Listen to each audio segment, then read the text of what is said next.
dans les hôpitaux américains.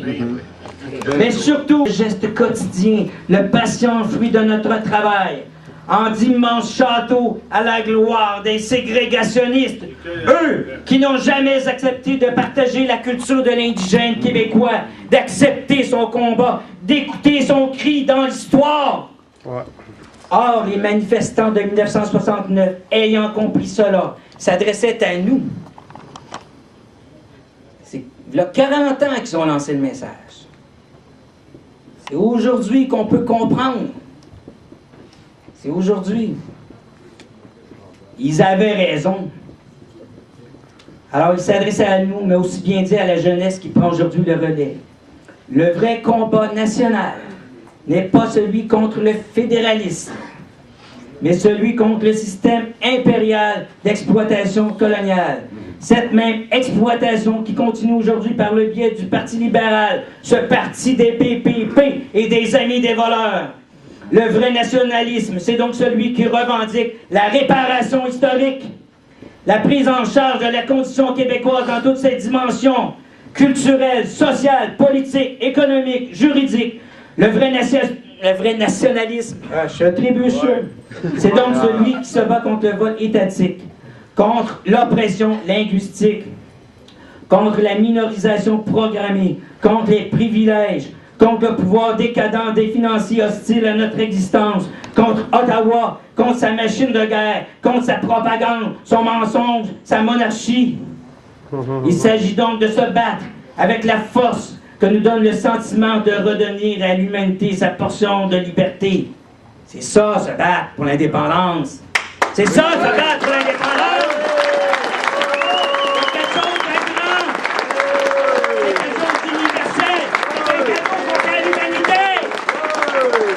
Il s'agit donc de se battre avec tout l'amour pour déposer dans notre cœur les poètes de l'âme québécoise. Il s'agit de redonner à la jeunesse les moyens de ne pas mourir, de reprendre le combat là où une autre jeunesse l'avait laissé. Il s'agit de vaincre, car autrement c'est mourir à notre destin, à nos plus belles promesses. Il s'agit de fournir le plus grand effort qu'ait pu fournir toutes les autres générations réunies, car on ne peut plus reculer, on n'a pas le droit de reculer. On n'a pas le droit. Le Québec aux Français! Ouais. Et le Québec aux Français du Québec. Oui. Il faut abattre le mur. Aux Québécois! Il faut abattre le mur. Et Canadiens français! Aux Québécois! Comprends-tu? Québécois! C'est pas un Canadien français! C'est un Québécois! On avait dit quand même qu'il n'y avait pas d'intervention de la salle, s'il vous plaît. Tabarnak! OK, on prend le bon sens, tu sais. Bon, ben, je vais essayer de me reprendre, là. Je sais plus trop où je suis rendu, mais écoutez, je vais vous le lire. Oh, c'est la dernière fois, fermez vos gueules, là, ça va faire, c'ti. OK? Non, sérieux, là. Parfait. Je suis d'accord avec ce que tu as dit, Denis, parce que j'aime bien ce style-là aussi. Ah, j'étais sérieux tout à l'heure aussi. Oui, oui, mais reste sérieux comme tu dis. Bon, c'est pas contre personne, mais on avait décidé ce soir qu'on ne prenait pas l'intervention de la salle, parce que ça en est déjà arrivé, justement, à Québec, à quelques endroits, qu'on se faisait voler un peu notre soirée. On ne voulait pas. Je pense que vous avez aimé votre soirée jusqu'à date. Ah oui, ah oui. OK. Écoutez, peut-être que vous ne me croirez pas, mais la victoire est proche, mais à la fois lointaine. En fait, elle ne dépend que de nous. Et voilà. Nous qui savons maintenant qui nous sommes. Qu'est-ce qu'on est? Les gars, Québécois! Alors, Québécois! vous êtes des résistants! Vous êtes des résistants! Si vous ne l'apprenez pas, on n'ira pas nulle part! Parce que ceux qui sont ici ce soir, là, si vous retournez chez vous, vous n'avez pas compris que l'indépendance dépend de ce que vous êtes, dépend de chacun de vous, de la responsabilité que vous avez prendre. Ça se fera pas, c'est ceux qui sont ici ce soir. Je vous le garantis, puis Pierre Falardeau, j'espère que tu vas dire la même chose que moi. Ah, oui, on est des Québécois. Mais ici, là, on est des Québécois politisés. Résistants. Résistants. Le mot résistance, ça veut dire quelque chose aussi. C'est parce qu'on part de très loin. On part de zéro. Là, il ne s'agit pas de se rendre à 100. Il faut se rendre à 1. De 0 à 1, c'est bien plus dur que de se rendre de 1 à 99. Puis je vous garantis que c'est très important votre présence ce soir puis d'être ici. Puis quand je dis elle ne dépend que de nous les résistants, nous ceux qui savons mieux que d'autres ce que vivaient les patriotes au fond d'eux-mêmes, ce qu'ils ressentaient, c'est-à-dire cette immense passion qui les poussait à la révolte, qui a fait d'eux des êtres dédiés à devenir le meilleur de ce que peut produire l'humanité, c'est-à-dire des hommes et des femmes libres. Est-ce que c'est ce qui est ici ce soir? Ouais! Est-ce qu'on vous est des êtres de liberté? Ouais! Qu'est-ce qui est important? Bon, d'accord. Convaincu? C'est ce que nous sommes et pour cela, nous ne pouvons pas perdre. Marchons et les autres nous rejoindront. Oui. Parce que les autres sont là. Ils ont déjà été là. Oui. Ils ont déjà été là en 1980. Il y avait 200 000 membres dans le comité du oui. Ils étaient là en 95. Mais là, ils ne sont pas là aujourd'hui. Mais vous, vous êtes là. Vous êtes les premiers proches de la muraille. Vous êtes ceux qui savent quoi faire. Ah oui. On peut les attendre, mais il faut qu'ils sachent que nous, on va se battre. On est là. Ils ne sont pas loin. Ils étaient des milliers et des milliers à quelques heures du dernier combat. Nous, les résistants, nous sommes seuls ou peu. Déjà ce soir, nous sommes moins seuls et déjà beaucoup plus. Et voilà.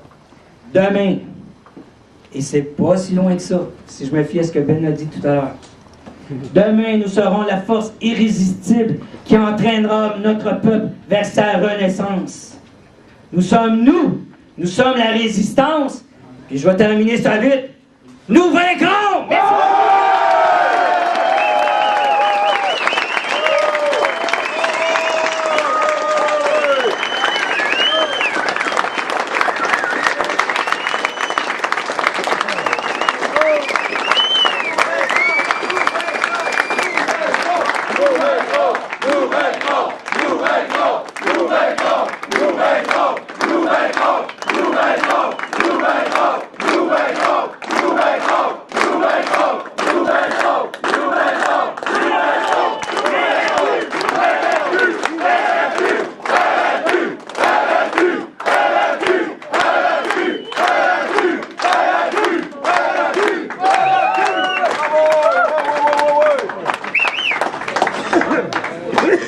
Vous l'avez dit, hein?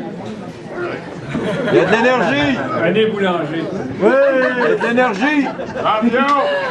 Maintenant, je veux vous présenter le prochain orateur. Lui, c'est le studieux du groupe. Oh. C'est celui qui a le nez dans les livres, les éditions du Québécois. Hello! Alors, oui, il a l'air un peu comme moi, c'est des lunettes. Puis, il a l'air de rien, tu sais. À l'intérieur, il y a un feu qui brûle, tu sais. Ah, c'est bon, ça. Ce gars-là, là, c'est du solide. Je vous présente Pierre-Luc Bégin.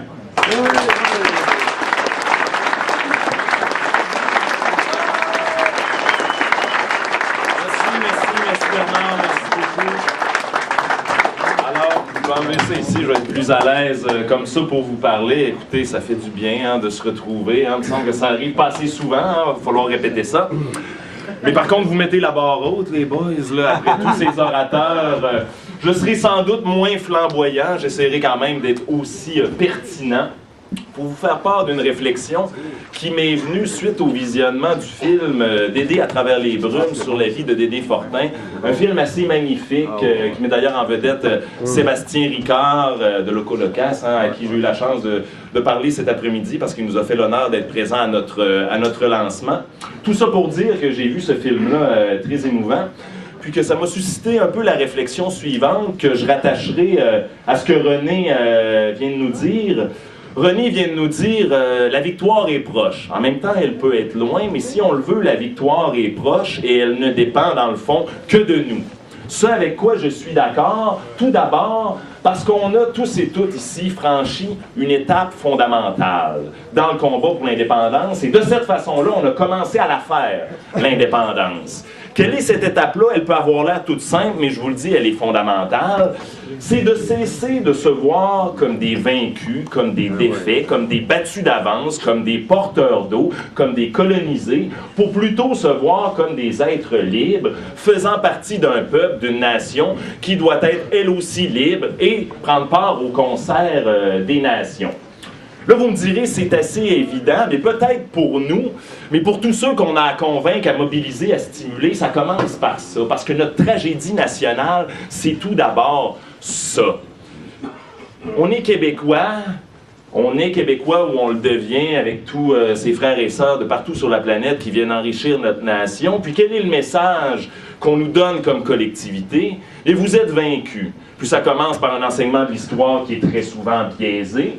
Puis on va à Québec, à Montréal, dans nos villes, et on peut contempler, comprenez l'ironie, les monuments qui nous rappellent notre défaite. Et le Québécois se fait marteler qu'il est issu d'un peuple vaincu, qu'il est un perdant.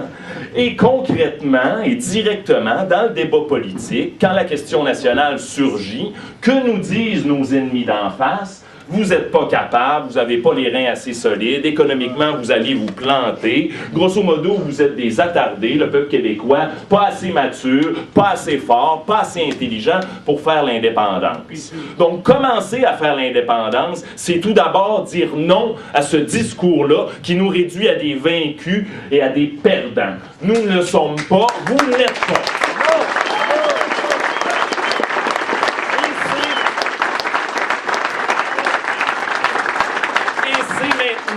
Et c'est maintenant d'expliquer à tous nos frères et sœurs québécois, peu importe leur origine, leur religion, tout ce que vous voulez, que faisant partie de notre nation, nous sommes tous et toutes des gens qui n'ont aucune raison de se considérer comme des perdants, comme des vaincus, comme des battus d'avance. Parce que si on le fait, si on adopte cette conception-là, non seulement on ne fera pas l'indépendance, mais c'est la déliquescence de notre nation qui s'en vient, et ce jusqu'à notre disparition, si on continue d'adopter ce discours-là.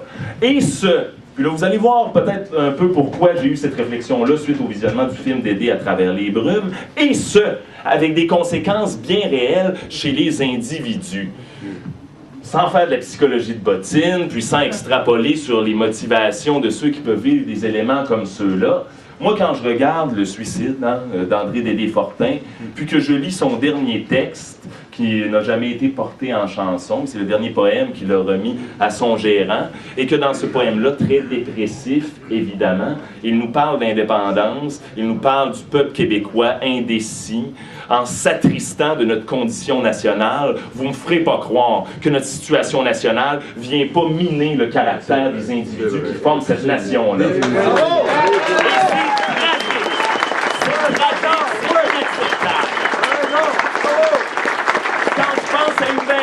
Par exemple, aussi, qui a mis fin à ses jours et qui constatait un peu l'état de notre situation nationale en sent désolant.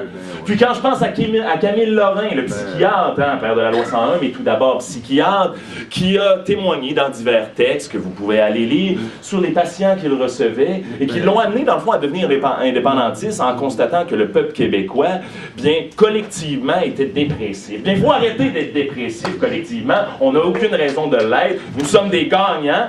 Pas meilleurs que les autres peuples, mais égales. Puis on va prendre notre place égale dans le concert.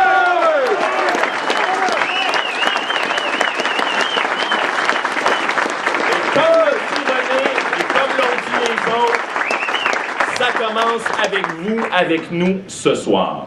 Je terminerai en vous faisant une petite lecture très brève d'un mot que nous avons reçu d'une personne qui aurait aimé ça être avec nous ce soir mais qui ne pouvait pas l'être. C'est un ami du Québécois, donc c'est quelqu'un qui est près de nous, puis qui me permet d'illustrer quelque chose de bien important qui se passe dans l'organisation du Québécois et qui se passe aussi ici dans cette salle-là. C'est l'intergénérationnalité. Ce qui est fantastique dans l'organisation du Québécois, c'est que manifestement, je vous regarde, on arrive à toucher la jeunesse, on arrive à la motiver, à lui donner le goût de se battre, mais aussi les plus vieux, les vétérans de la cause, qui sont là aussi. Ici, là, je sais pas c'est quoi la palette, là, mais ça doit aller de 16 à 76 ans dans cette salle, et je trouve ça merveilleux.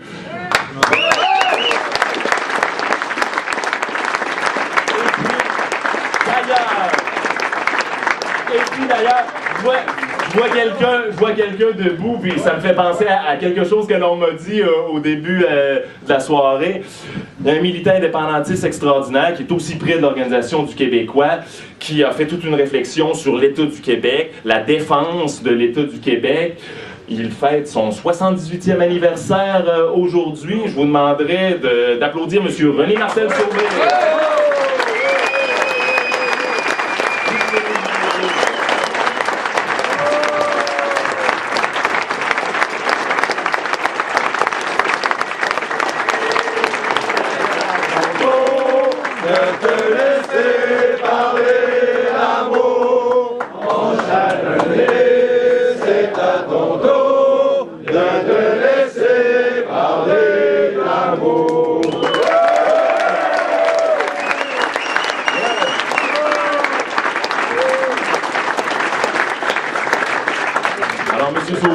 Les meilleurs au nom de l'Organisation du Québécois. Et j'y vais de cette petite lecture qui va conclure mon exposé. Je ne vous dirai pas tout de suite c'est qui. Donc, ça va comme suit. Allez-y, jeunesse, foncez. Vantez-vous de votre fibre patriotique. Oh, comme j'aimerais avoir mes 20, mes 30 ans, comme du temps où je discourais aux côtés de Pierre Bourgault et du penseur André d'Allemagne, ceux du jeune mouvement indépendantiste d'alors, le RIN. Hélas, après, à très près de la 80aine, je reste chez moi, mais très attentif et si heureux de vous savoir présent au combat, moi, compagnon de la grande cause. Le vieil homme que je suis devenu est si content, si heureux de savoir qu'il y a une relève et une forte, une belle à voir. C'est vrai que vous êtes beau à voir, moi c'est ce que je rajoute. Ouais. Bon succès, camarades résistants, bon succès pour cette soirée. Et oui, que l'on apprivoise les micros, c'est important, comme ce le fut ce soir de printemps de 1961, dans cette petite salle de la rue Fleury, à Huntsic, à l'étage loué pas cher, au-dessus d'un buffet, bien plus à la mode alors que la cause sacrée. On en a fait du chemin quand même depuis ce temps-là, donc on n'a pas à désespérer. C'est ce que je rajoute aussi. Bourgault, d'Allemagne, Lorrain l'indispensable vous regarde. En avant, nous vaincrons. Et c'est signé Claude Jasmin. Merci,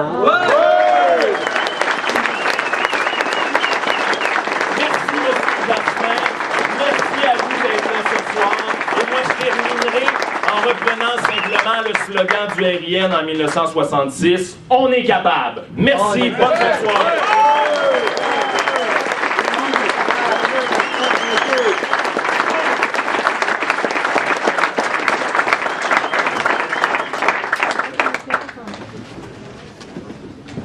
Bon, j'ai plus besoin de feuilles. Plus besoin de feuilles, il me reste une tâche difficile. C'est pas tous les jours qu'on a l'occasion, le grand honneur, de présenter ce que j'appellerais un monument. Je pense que vous êtes tous d'accord. Lui, il aura jamais... C'est un gars qui est pas comme ça. Il ne voudra jamais l'admettre. Il va toujours dire qu'il est un gars ordinaire, qui fait ce qu'il peut. Il prend la parole. C'est comme ça qu'on le voit comme un frère, comme un camarade. Il faut toujours quand même accepter, comprendre que cet homme-là, c'est quelqu'un d'extraordinaire, dont nous sommes fiers. Je vous présente Pierre Falardeau.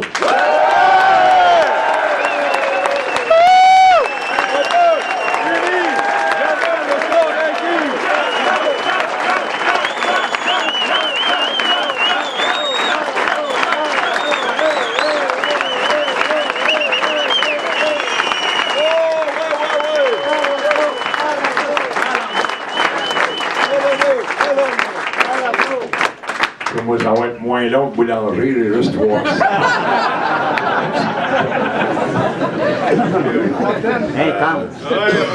Des fois, tu sais, quand tu parlais de la palette, là, de 16 à...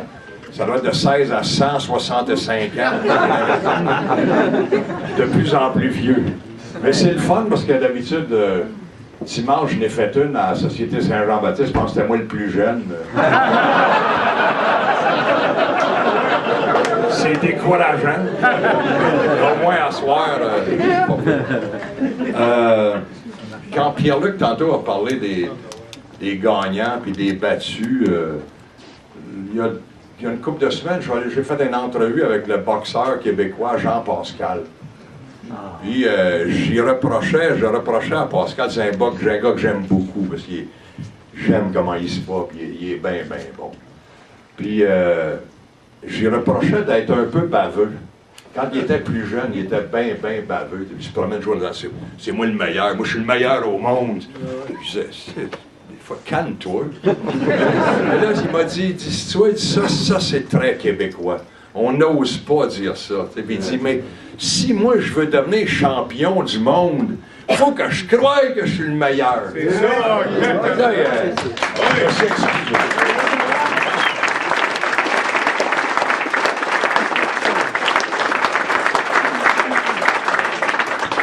L'autre affaire, quand René m'a invité à parler ce soir, j'ai commencé par l'envoyer chier.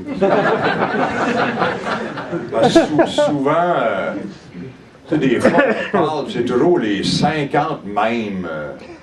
Des fois, je me dis, gars, s'ils n'ont pas compris ce que j'ai à dire. Ça fait 20 ans que je dis les mêmes affaires. Des fois, j'aime mieux perdre mon dos. Bon, j'aime mieux aller dans des polyvalentes. Il n'y a pas longtemps, j'allais dans une polyvalente, il y avait 300 jeunes, des nouveaux. Tu sais, au moins, eux autres, des brasses, puis si t'en convaincs 25, c'est 300, c'est le fun, mais tous les mêmes vieux, là. Comme il m'a dit, non, Fernando, il faut que tu viennes, il y a des nouveaux, il y a des jeunes à cette heure qui sont là. Fait que je me suis laissé convaincre.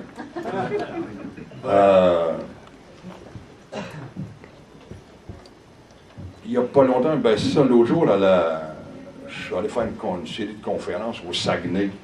Puis j'ai été interviewé par des jeunes apprentis, tu sais, des futurs journalistes. Puis ils me félicitaient pour la victoire, l'affaire des Plaines d'Abraham. Ils disaient, Monsieur Fernando, bravo, merci. Je disais, moi, j'ai rien fait. Moi, je suis allé 3 fois, tu sais, j'ai jasé 3 fois avec des journalistes. C'est tout ce que j'ai fait, tu sais. Je dis, moi, je pense que ceux qu'il faut féliciter, c'est les jeunes militants du RRQ.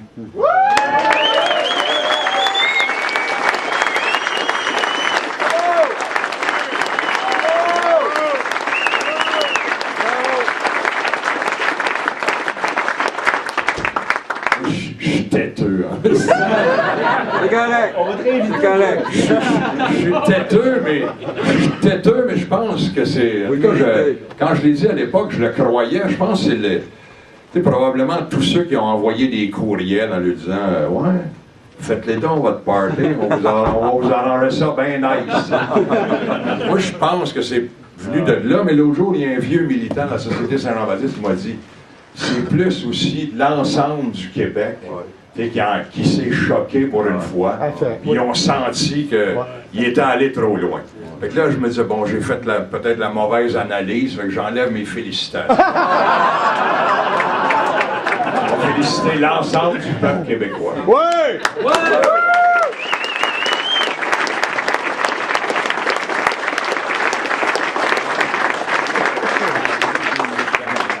C'est ce que j'ai aimé dans cette petite lutte-là où on a gagné.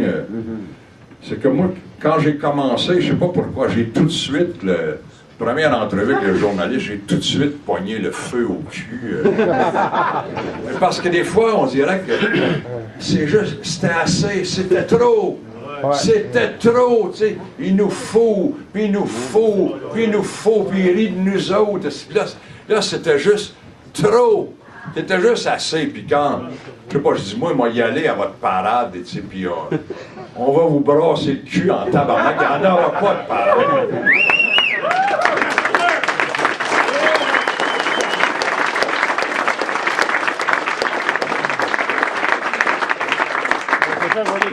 Des fois, après ça, j'ai honte de perdre les pédales de même, mais je me suis aperçu que, je pense, le lendemain, sur la rue, il y avait une madame de 70 ans.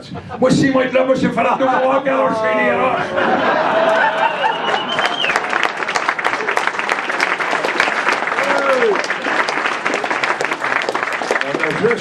J'ai juste senti que le monde, il en avait eu assez. Puis il s'était dit, ben là, ça passera pas. Puis s'il faut garocher des roches, on va garocher des roches. S'il faut garocher des cocktails Molotov, on va... À un moment donné, non, mais il y a des affaires qu'il faut que tu affrontes. Hein. Moi, je suis peu heureux. Je suis pas un gars brave, mais je me disais, c'est vrai que j'achève aussi. Là. Il y aura pas besoin de me fesser longtemps. Ça fera pas mal longtemps. Il y a des affaires il faut qu'on franchisse des fois un seuil. Là, c'est terminé. Quand même qu'on est vieux, puis on est capable encore de... c'est ce que j'ai aimé dans cette espèce de lutte-là. C'est qu'une espèce de... À mon avis, c'est inacceptable. Là, maintenant, on a eu cette victoire-là. Maintenant, je pense qu'il faut maintenant passer à l'offensive. Il faut qu'on décide nous-mêmes, ça va être quoi la prochaine lutte, et puis le rentrer le poignard où ça fait mal, puis le tourner. Même pas un poignard, une fourchette, ça fait plus mal.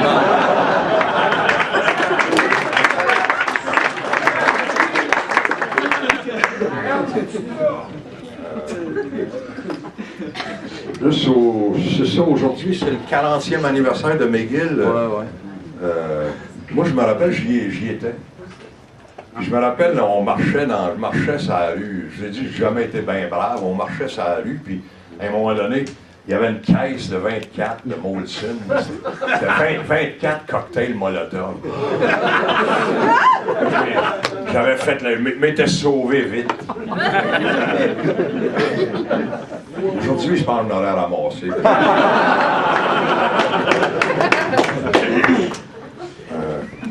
Ce matin, il y avait dans Le Devoir un article sur la manif de McGill. Un article assez insignifiant d'une fille qui s'appelle Claire-André Cauchy. Tenez, c'est un tape. Juste le titre, c'est « L'impossible union de causes qui s'opposent ». 10 000 personnes ont marché sur l'université anglophone, des nationalistes et des socialistes. Et on est à cite un professeur de McGill. On sait que c'est pas... Ça vaut pas cher, mais bon. On va montrer que ça va encore moins cher qu'on pense. Un gars de McGill qui s'appelle Carmen Miller, professeur d'histoire d'origine néo-écossaise, qui venait tout juste de déchoir à McGill en 69. Bon, M. Miller dit, le génie dans cette manifestation, c'est d'être arrivé à jumeler des objectifs irréconciliables, soit le nationalisme et le socialisme. Bon, moi, j'y étais à la parade.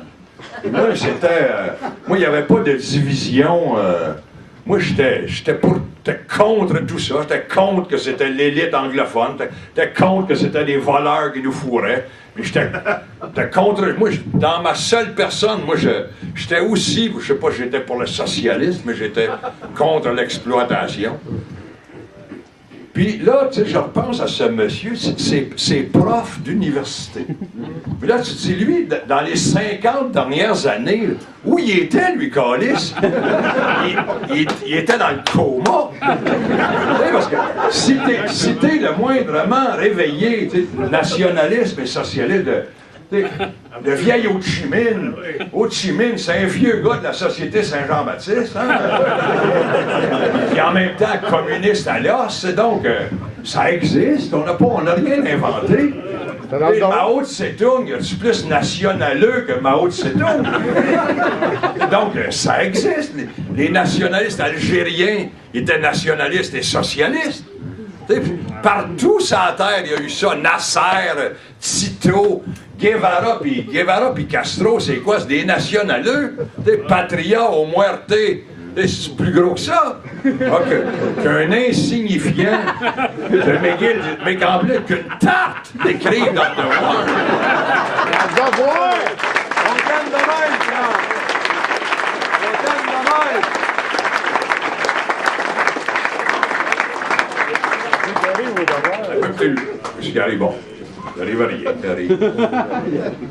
Un peu plus loin, dans le paragraphe suivant, il parle d'un autre, le sociologue Jean-Philippe Warren, de Concordia.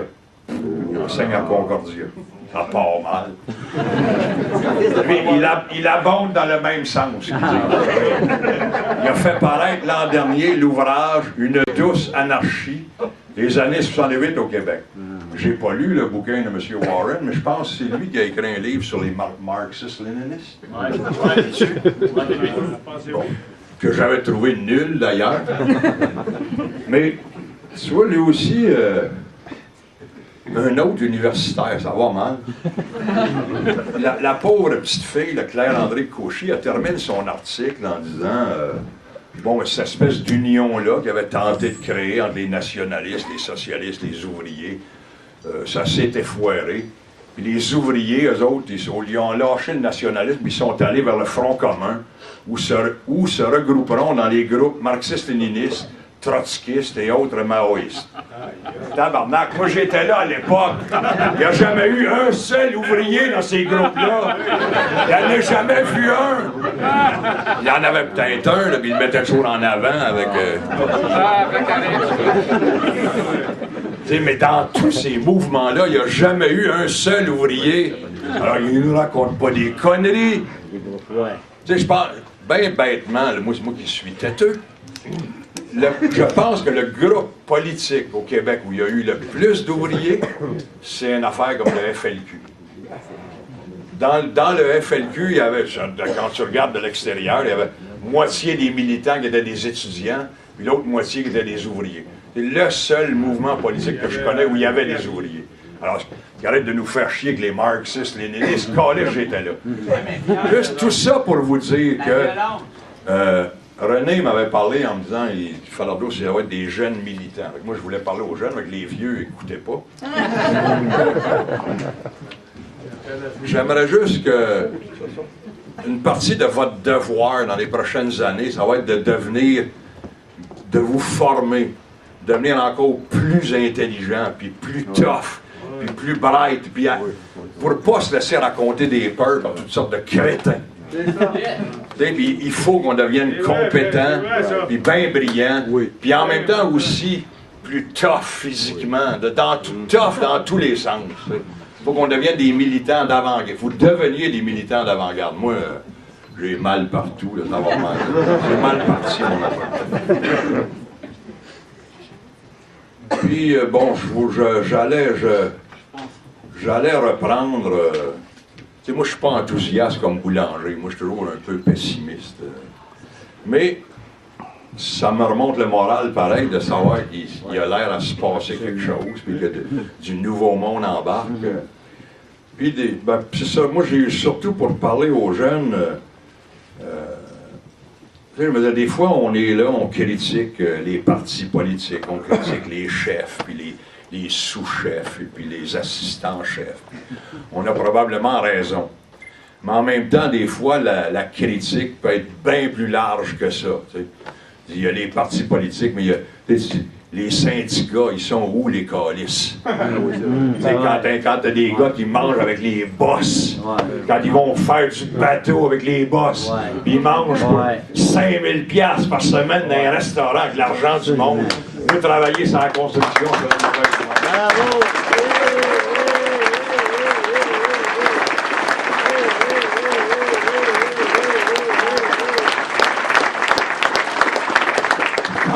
Ça, je suis pas anti-syndical. Moi, je m'appelle pas Richard Martineau, moi, quoi. C'est juste pour dire, le mouvement, c'est l'ensemble du Québec qui dort au gaz. Et les étudiants, ils sont où? Les intellectuels québécois, si c'est ça, les intellectuels québécois, ils dorment au gaz, vrai? Et les artistes, où ils sont? De quoi ils nous parlent? De rien, zéro, jamais. Avec des fois, il faut... Moi, je pense que si l'indépendance se fait pas, c'est de notre faute. On est tous responsables individuellement. C'est de notre propre faute si ça se fait pas. Ouais. Il y en a qui sont plus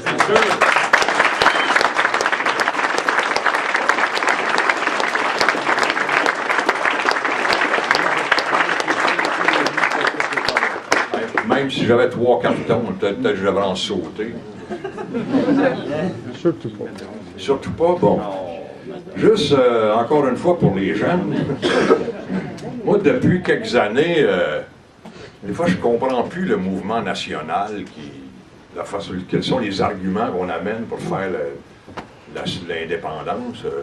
Moi, quand le gros du discours, c'est le déséquilibre fiscal, qu'est-ce qui parle, là, Gaulis? Le vol. Premièrement, c'est pas du déséquilibre fiscal, c'est qu'ils te volent l'argent dans tes poches, puis ils le gardent, puis ils te font chanter avec. Ça s'appelle du vol, du chantage, du vol à autre échelle. C'est pas du déséquilibre fiscal. Mais tu sais, au moins employer les bons mots, Jésus-Christ. Mais ça, il reste avec ça, le déséquilibre fiscal. Puis là, à un moment donné, Harper dit, ben on l'a réglé, puis là, toute l'air des temps. L'autre grosse affaire, c'était la reconnaissance de la nation. Oui, il faut qu'ils reconnaissent. M'en fous, moi, de l'autre bord, ils nous reconnaissent ou pas. On n'a rien à cirer, moi, de ce que peut penser Harper et le reste du Canada anglais. Ils ne veulent pas nous reconnaître. Qu'ils aillent chier. Les autres, ils ont mené une bataille là-dessus, la reconnaissance de la nation. Quand de l'autre bord, ils ont reconnu. Il était comme gros champ, comme devant. Mais tu dis, c'est pas là-dessus. On fait pas la souveraineté pour ça. On fait la... L'autre jour, j'écoutais, c'était Mère Teresa David. Il y a déjà quelques mois. Mère Teresa David, plutôt que de se battre pour la souveraineté du Québec, elle défendait la souveraineté du peuple irakien. Moi, je trouvais ça très bien. Moi, je suis pour que Mais elle expliquait bien, les Irakiens se battent pour recouvrer leur souveraineté qu'ils ont perdue. Je dis, mais ici, c'est pareil! On se bat pour reconquérir la souveraineté qu'on a perdue. C'est pour ça qu'on se bat, pas pour le déséquilibre fiscal. Mais on se bat pour... Mais c'est ça, quand tantôt, je ne sais pas si c'est René ou Pierre-Luc qui parlait de fédéralisme. Mais pour moi, quand on parle de fédéralisme, c'est de la science-fiction, ça. La vraie nature de ce système-là, pas un système fédéral, c'est un système néocolonial. C'est un système qui ressemble à celui que les Allemands ont imposé à Vichy, c'est-à-dire un semblant de pouvoir avec des petits pouvoirs locaux, mais le vrai pouvoir était à Berlin. Puis ici, c'est pareil, on a des petites niaiseries de l'éducation, la santé, le municipal. Juste en passant, bien niaiseusement, de Gaulle, dans les années, le début des années des indépendances en Afrique, quand les Africains ont voulu avoir l'indépendance, de Gaulle, il dit, on va tous les fous. Il dit, on va lui proposer le fédéralisme. On va lui laisser des niaiseries. C'est de Gaulle qui dit, on va lui laisser des niaiseries comme l'éducation, la santé, les affaires culturelles. Ça vous rappelle-tu quelque chose? Et puis De Gaulle, il dit, nous autres, on va garder l'armée, la monnaie, les affaires étrangères, la police. Alors, on est juste dans un espèce de... C'est pas du fédéralisme, c'est un système d'oppression néocoloniale, un système à la Vichy. Puis c'est de ça qu'il faut sortir. Puis d'autre part, en même temps, il me semble qu'on a oublié depuis des années, moi, un des ministres les plus intéressants, un des politiciens les plus intéressants de tout le mouvement national, pour moi, à l'époque, c'était le Gros Garon. Parce que moi, je le regardais aller, le Gros Garon, puis lui, il disait « L'indépendance, c'est payant! Il y a une pièce à faire avec ça! On va faire du cash! » Et puis, c'est ce qu'il a fait, en quelques années. Il a rendu le Québec autosuffisant au plan de la nourriture. Je me rappelle, un de ses derniers projets, c'était... ils ont fourni de l'électricité quasiment gratis à des ordures comme l'Alcan, puis Alcoa, puis Alouette. Puis il dit, on pourrait développer des serres au Québec, puis se vendre l'électricité au même prix, pas cher aux cultivateurs. Il dit, on pourrait fournir le nord des États-Unis en légumes frais. Là, tu dis, c'est le fun, ça, c'est une bonne idée. Mais c'est jamais ça, c'est toujours le déséquilibre fiscal. Puis, tu sais, là, on s'aperçoit aussi, tu sais, devant les affaires de la caisse de dépôt et de placement, comment ils sont en train, les mêmes bâtards qui nous volent, ils sont en train, ils essayent de démanteler ça pour nous apourer, pour nous fourrer. Parce qu'on parle de nous. Avec ça serait une manifestation devant la caisse de dépôt. Ça pourrait les brasser là.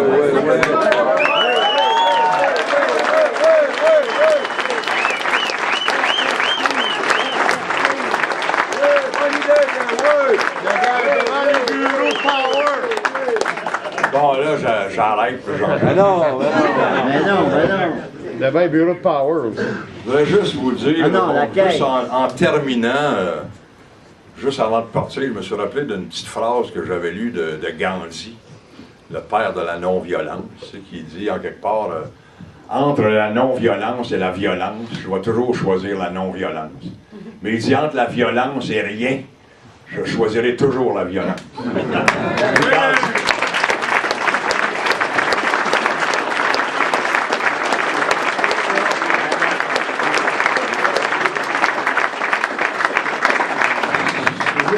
Revenez sur un dernier point à propos de ça, de la violence, de voir comment, dans l'espèce de lutte des plaines d'Abraham, ils ont essayé de nous mettre la faute dessus, en disant, ouais, les risques de violence, les jeunes trous du cul du RFQ. Puis en même temps, de voir les politiciens se sauver, ah, on les connaît pas, non, je les connais, Patrick Bourgeois à l'ordure.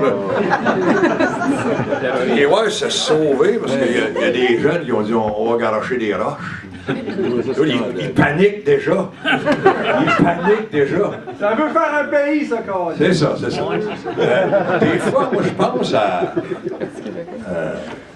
j'ai toujours pensé, dans le temps, à l'époque, le RIN, donc, il applaudissait pas quand il y avait des bombes, mais il fermait sa gueule, au moins, il attaquait pas les militants du FFT. Puis l'autre bord, évidemment, il essaye toujours d'associer. Mais c'est normal, ça, de supporter ça. Mais il me semble que si tu es un homme politique qui a le moindrement d'envergure, tu sais que la politique, c'est pas toujours fin. On n'est pas tous des petits amis, puis on s'aime, puis des ballons, on s'en va. Des fois, c'est rough, c'est tough, ça fait partie de la vie. Il ne faut pas se sauver chaque fois qu'il y a un gars qui parle, il entend le mot roche, puis il sauve. Il assère à la femme, il n'a pas dénoncé les petits jeunes qui garochaient des roches. Il a dit, envoyez, garochez-en. Moi, ça, c'est un vrai homme d'État. Des fois, j'ai hâte qu'on en retrouve quelques-uns. Voilà, c'est assez, là. Voilà, bonne chance.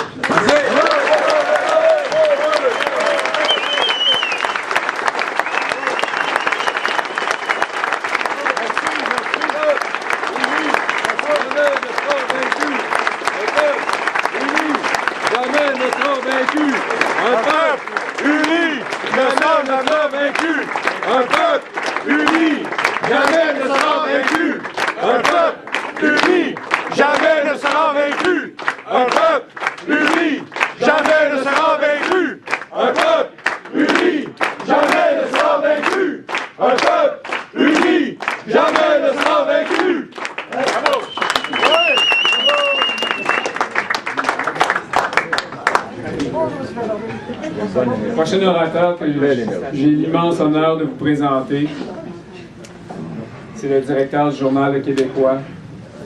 Quelqu'un qui est venu me dire il y a quelques années, pas si longtemps que ça, monsieur, dans ce temps-là, il m'appelait monsieur.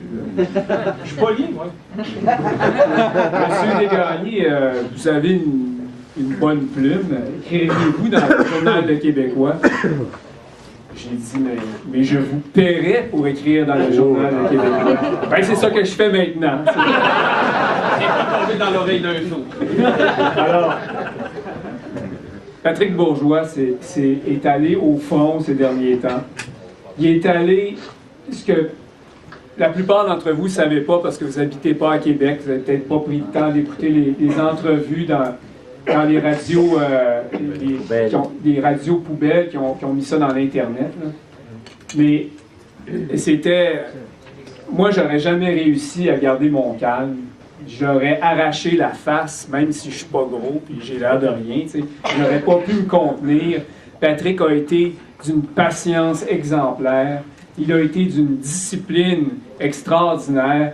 Il a répété patiemment qu'il n'était pas question qu'on accepte la reconstitution de la bataille des plaines d'Abraham à Québec. Jamais il a perdu son calme. Mais à un moment donné, il est arrivé à l'émission Parlons politique dans l'Internet. Puis là, les couillons des radios poubelles l'ont enregistré en train de dire que si jamais quelqu'un mettait le feu aux radios poubelles, il pleurerait pas. Il n'en serait pas désolé. Alors, tu sais, c'est ce que, en fin de compte, ce que tout le monde pense, à part ceux qui écoutent les radios poubelles, c'est que, je veux dire, si les radios poubelles disparaissaient, l'humanité ne s'en porterait pas plus mal. Mais lui, il a dit, là, pendant son émission Parlons politique, ben, les couillons sont allés l'enregistrer.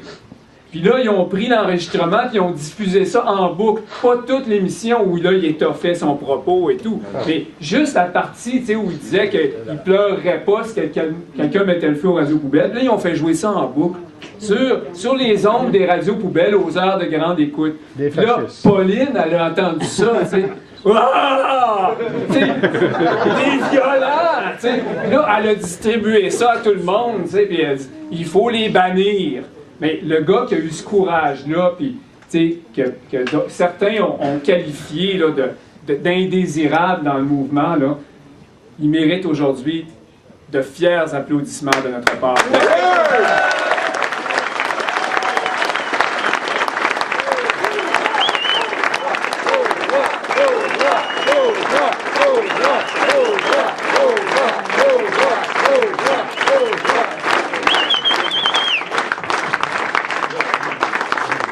Bernard, là, tu m'as quasiment pas rendu service parce que moi j'ai fait une promesse solennelle à ma mère. J'ai dit que jamais je reviendrais sur ce que j'avais dit sur le feu des radios poubelles. Mais là tu l'as fait à ma place, donc c'est correct, hein? Puis j'ai aussi promis que je sacrerais plus, fait que je devrais pas sacrer ce soir, en tout cas je vais essayer. Non, c'est ça.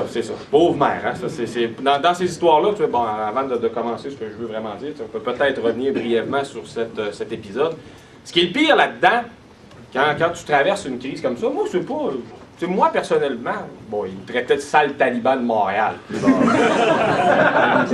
Parce que là, au début, je donnais des entrevues, je disais, mais j'ai dormi à peu près 10 nuits dans ma vie à Montréal, mais j'ai resté 10 ans à Québec, puis je reste en Gaspésie, je viens pas de Montréal! Je dis, non! T'es un sale taliban de Montréal.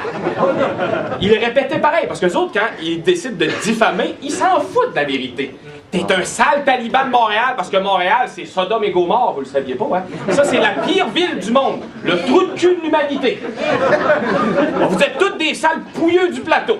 Moi, j'étais devenu un sale pouilleux du plateau. Puis là, à choix, il disait, le PQ lui donne des millions en subventions.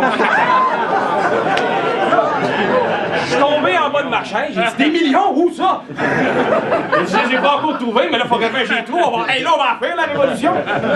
Et là, le lendemain qu'il avait dit que j'avais eu des millions, il disait, mais c'est un sale assisté social. Je dis là, si on a eu des millions, je pense que je m'aurais payé. Là, je ne serais pas assisté social. Là, et je ne suis pas un assisté social, mais tout ça pour dire que c'est quand même... C'est dramatique, c'est scandaleux, c'est épouvantable ce qui se passe sur ces radios-là. Moi, je connaissais ça comme ça, les radios poubelles, parce que j'écoutais jamais ça. Moi, je pensais que c'était du monde qui insultait, puis qui envoyait de la boîte. Je sais qu'Alain, qui est ici, notre ami Alain Anctil de Québec, lui, c'est un spécialiste. Il écoute ça religieusement, je sais pas comment tu fais. Mais j'ai découvert à travers l'épisode Opération 1759 que c'est beaucoup plus grave que juste dire Sophie Chiasson a des gros seins, puis Miss Météo aussi, puis ci, puis ça. Non, non! Il y a un programme idéologique en arrière de ces radios-là. Un programme d'extrême droite, un programme fasciste. C'est fasciste. Et bien là, des fois, il y en a qui me disent bon, mais là, t'exagères, le fascisme. Non! Leur programme, c'est de détruire, de tuer socialement la différence. Les représentants des courants sociaux qui ne partagent pas leur point de vue subissent leur acharnement fasciste. Et je pèse mes mots, là. On chie dans ces radios-là sur tout ce qui est progressiste, les syndicats.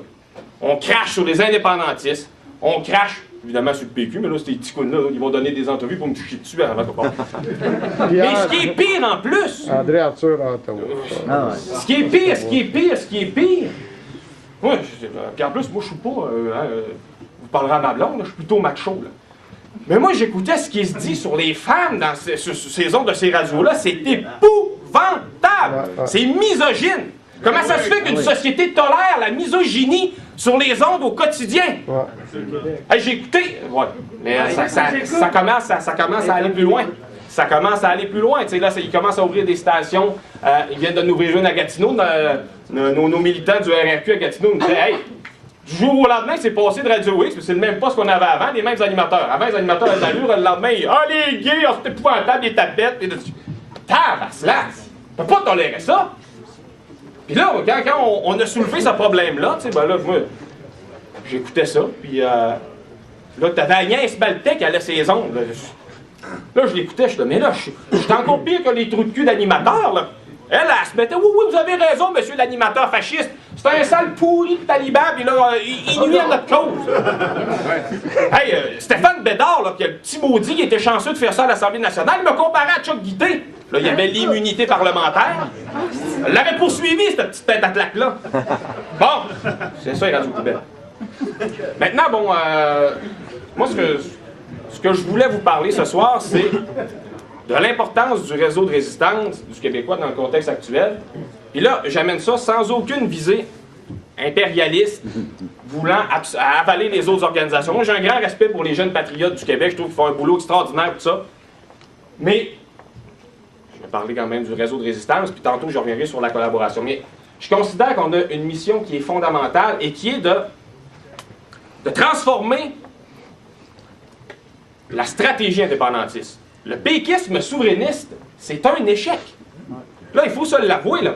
Ces gens-là, quand là, on les regarde aller, puis ils disent « Ah, mais on va se renouveler, on va se renouveler. Oh, » ils font un PDF. Mettre ça sur le site, là. Moi, j'ai reçu ça par courriel, je regarde le PDF. Ils disent « On a fait un manifeste. » Je regarde ça. Là, je l'ouvre.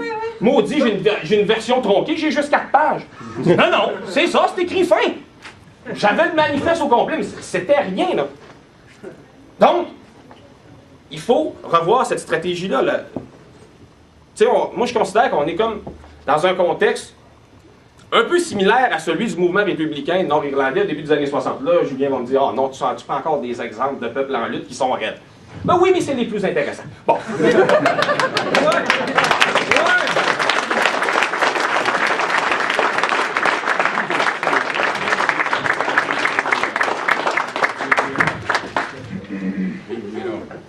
Je pense qu'il faut me stresser, là.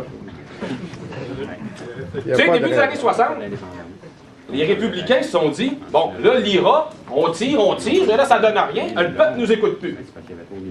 Ils ont même émis un communiqué disant, on est en rupture avec le peuple, il faut réinventer la lutte. Mais là, qu'est-ce qu'ils ont fait? Ils sont brillants. Ils ont investi, ils ont pénétré dans les rangs du mouvement des droits civiques. Fait que là, ils ont créé une ébullition sociale. Ils disaient, on va amener, ils parlaient du peuple, puis on va avancer. Et ça a fini par fonctionner.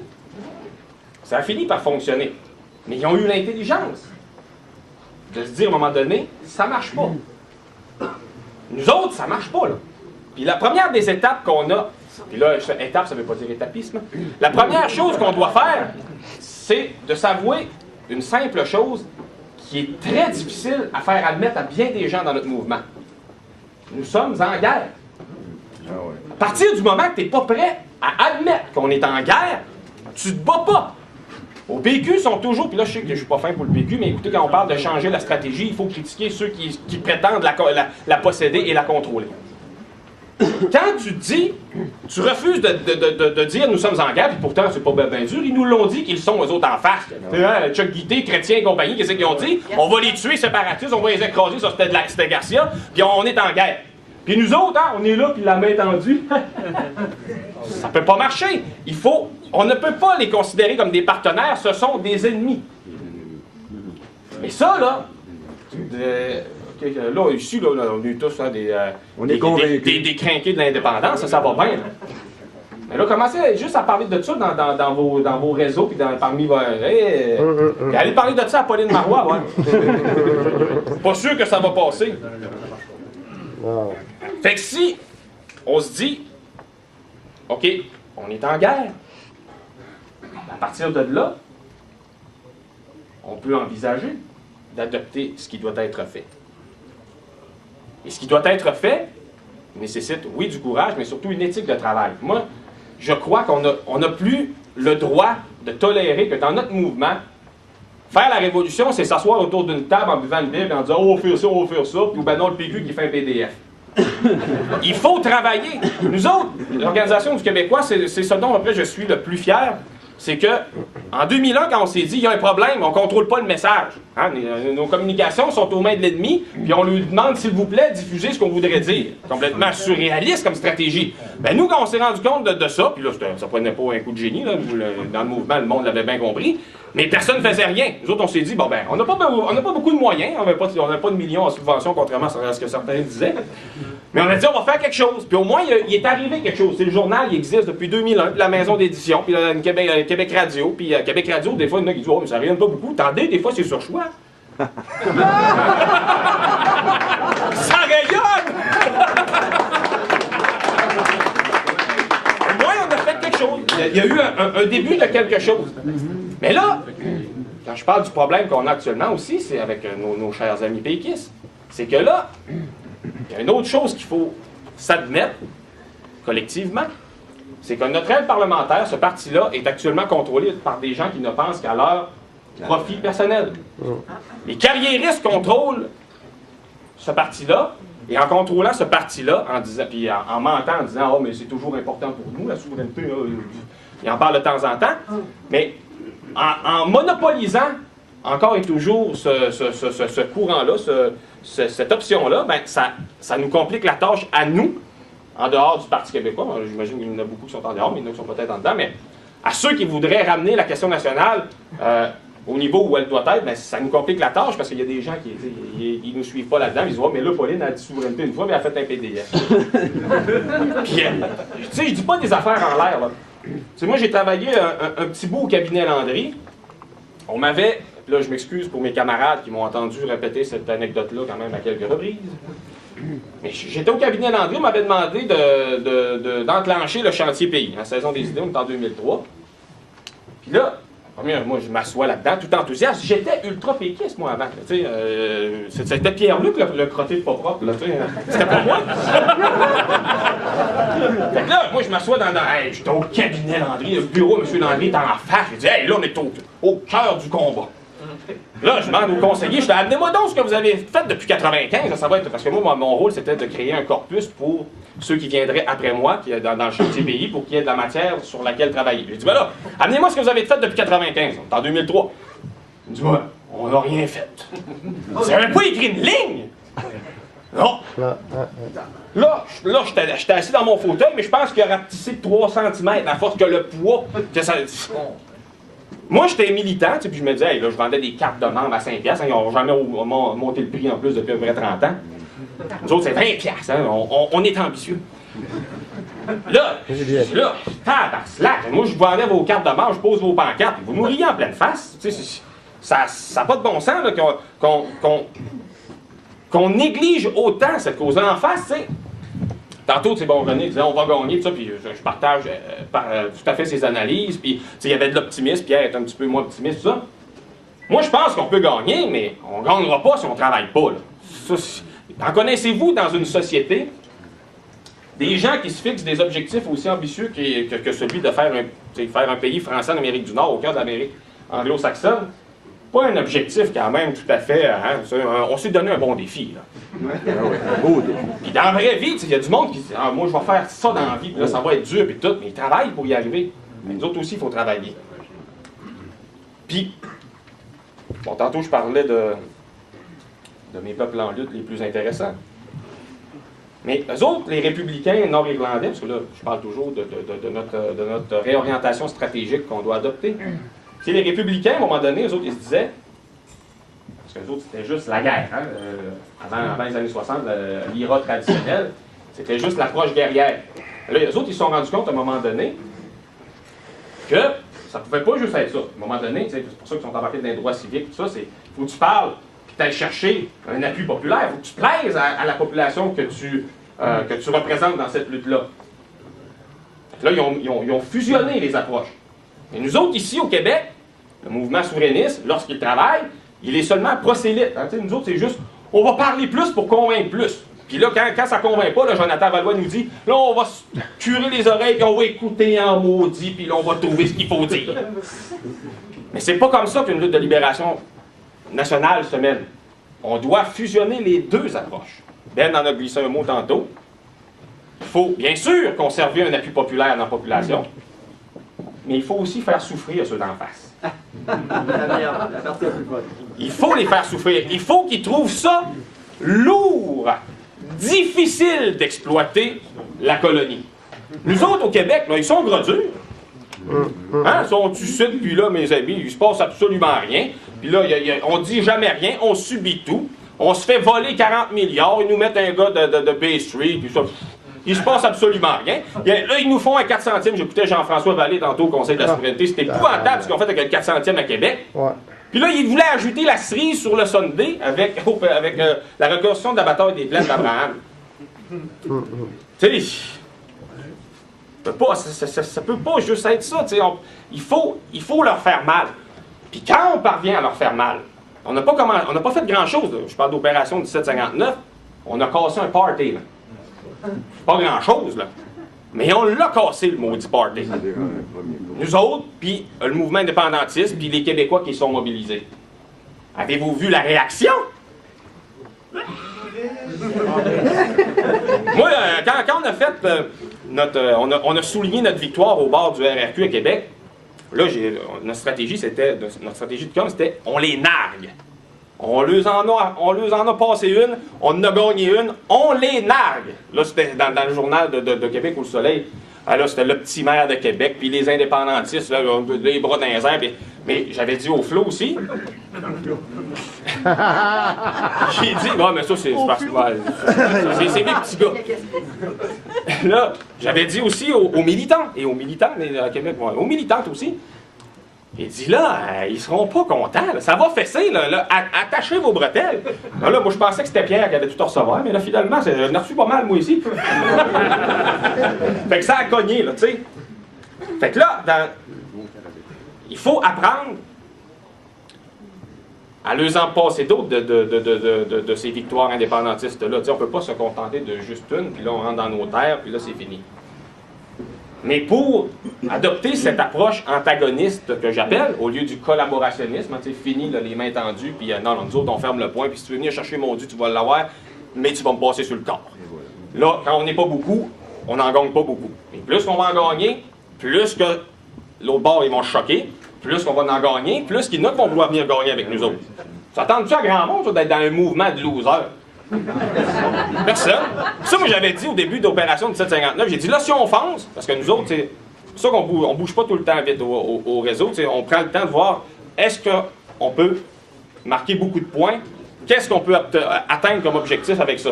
Puis là, je lui avais dit là, si on fonce avec celui-là, avec ce combat-là, il faut gagner. Les militants ont besoin d'une victoire. Les militants, ils ont besoin de voir que c'est possible de gagner. Parce que comme j'ai dit, parce que certains, le PQ nous a tombé dessus, mais il y a beaucoup de pesants du mouvement indépendantiste, puis quand je dis beaucoup, c'est beaucoup, qui nous ont appelés pour nous féliciter et dire merci. Puis à un de ceux-là, j'avais dit, j'avais failli dire son nom, il m'avait dit de pas le dire. Non, c'est ça. J'avais dit, de défaite en défaite, on n'arrivera jamais à la victoire finale. Il fallait en gagner une. Et là, on l'a gagné. Maintenant, ce que le réseau de résistance propose, ça exige du courage. Quand il tape l'autre bord, ça tape. Là, les radios poubelles, ça, c'est un détail de l'histoire. Mais tu sais, ce que rayonnait le plus, c'est même pas ça. Hein, c'est le fait que, quand j'ai donné une entrevue au Journal de Québec à Michel Hébert, j'ai dit, il y a un potentiel de violence. Oui, pas à cause de nous. Hein, j'avais adopté le discours de Bourgault 64 le samedi matin. Pas à cause de nous, mais un fou, une tête brûlée. Qui sait?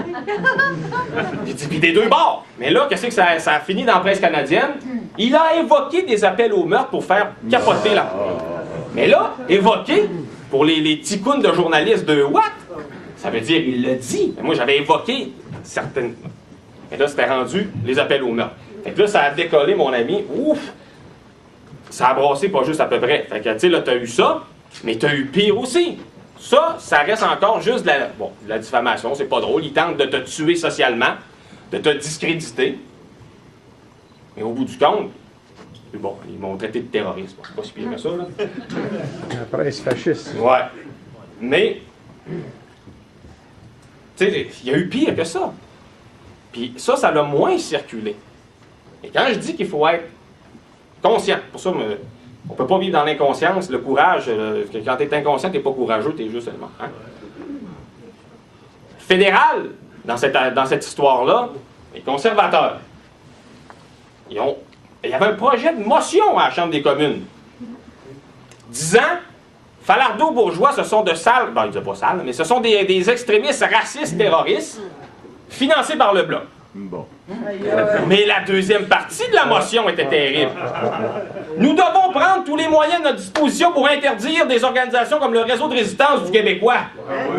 J'ai dit là, on est rendu en Espagne, là. Là, j'appelle René. Je dis, René, j'ai-tu compris? Interdire, on n'avait rien fait de criminel, on n'avait absolument rien fait. Là, c'est un comportement fasciste comme le franquisme espagnol versus les organisations, les partis indépendantistes basques. Ils prennent le petit truc à gauche, à droite. Fait que là, ça nous prend du courage. Ça va prendre du courage. Puis, il faut être conscient de ce qui va arriver. Maintenant, bon, quand je tiens ce discours-là, certains me reprochent « Ah, mais Pat, tu fais peur au monde. » Je dis « Ouais, mais là, le monde, il va falloir qu'on comprenne une chose. Hein. Le peuple québécois, c'est bien triste. Tu sais, ceux qui aimeraient ça rester assis dans le divan puis regarder Virginie, puis c'est bien drôle, puis c'est bien le fun. Puis là, je demeure quand même dans le culturel acceptable. On pourrait aller Love Story et compagnie. Tu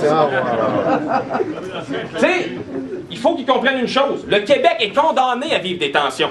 D'une manière ou d'une autre, on va en vivre.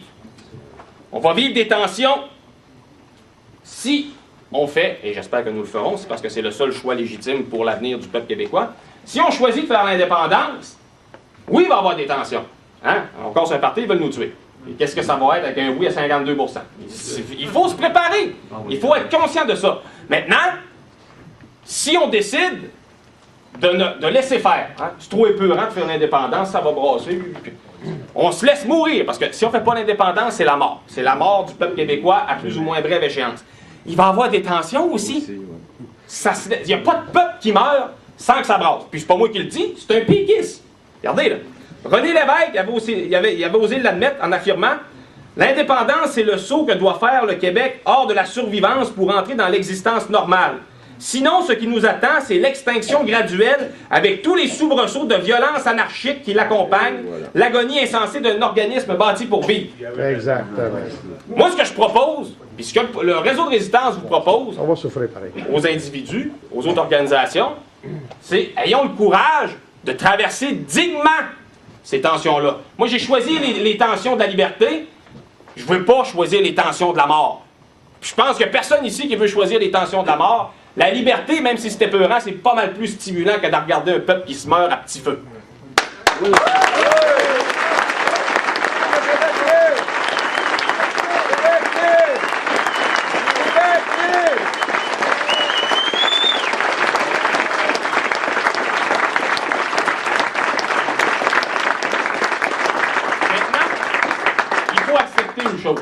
Puis ça, c'est pour les militants les plus convaincus que nous sommes.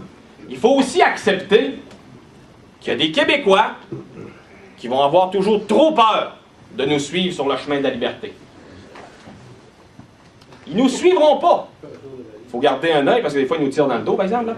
Là. Mais il faut accepter qu'il en soit ainsi. Si on transforme le mouvement indépendantiste en une guerre civile, puis où on fait juste s'ostiner entre « Hey, t'es pas assez courageux pour suivre. » Non, non, on n'arrivera à rien.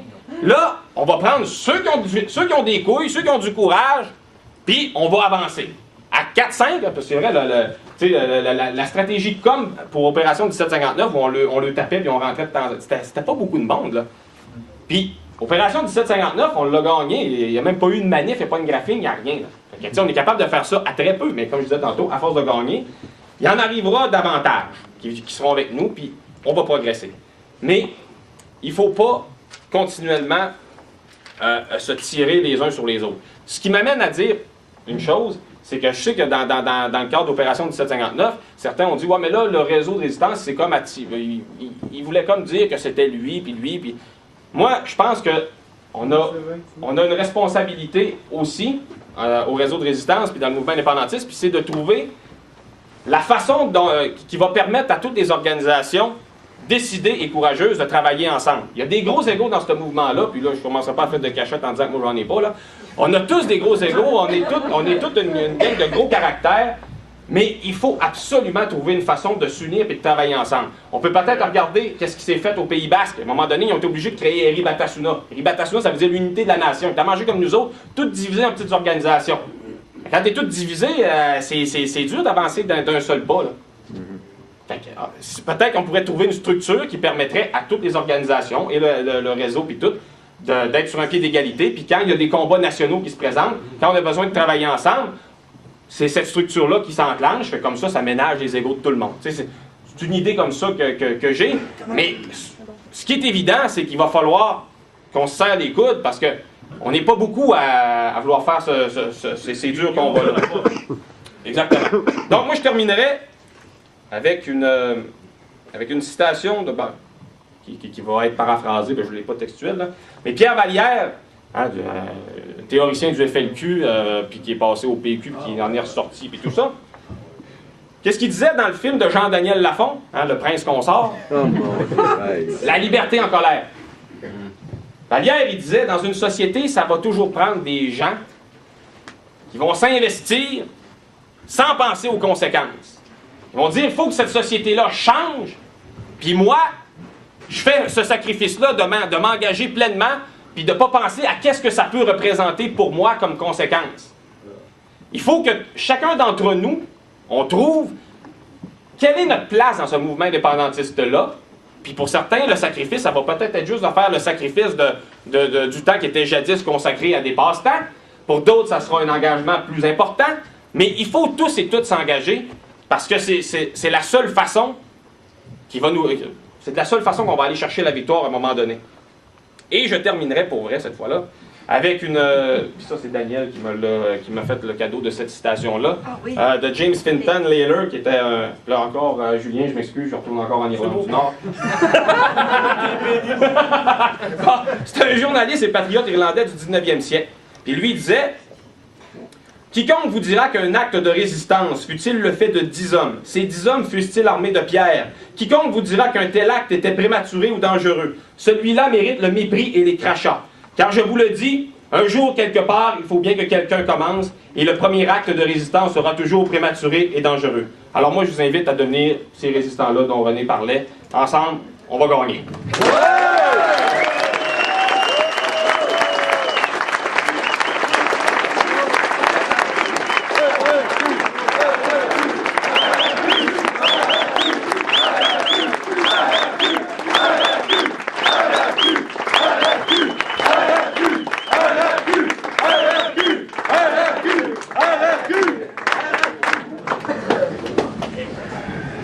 Oh, je regrette d'être celui qui va casser le party, mais je vous remercie infiniment d'être venu ce soir. Je vous rappelle que ceux qui veulent faire un petit don de 2 $ pour la location de la salle, vous êtes les bienvenus.